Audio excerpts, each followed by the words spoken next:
Okay, so in this one we have x squared minus 14 equals 5x.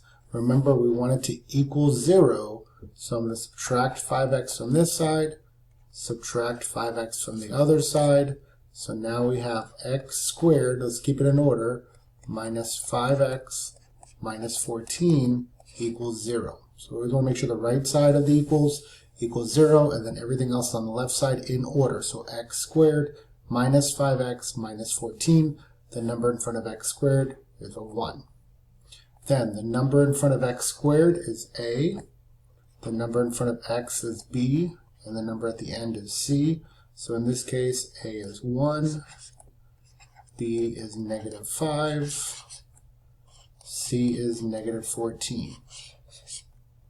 Then we know what our a, b, and c are, so we're going to do quadratic formula. So remember, quadratic formula is negative b plus and minus the square root of b squared minus 4ac all over 2 times a.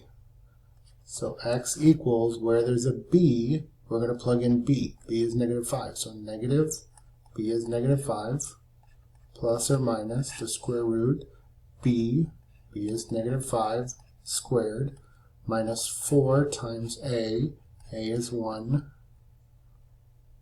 times c is negative 14, all over 2 times a is 1. So b goes in for b, a goes in for a, c goes in for c. Then we start cleaning this up. Negative negative 5 is 5, plus or minus the square root. Negative 5 squared is 25. Negative 4 times 1 is negative 4. 4 times 14, that is 56. So we have plus 56 all over 2 times 1. 2 times 1 is 2. And then we have x equals 5 plus or minus the square root. We have 25 plus 56. That gives you 81 over 2.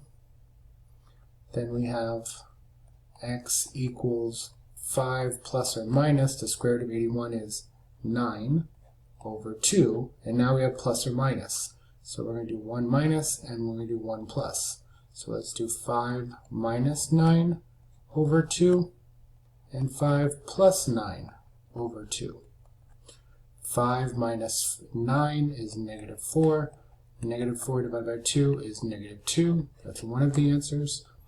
5 plus 9 is 14. 14 divided by 2 is 7. So your two answers are negative 2 and 7.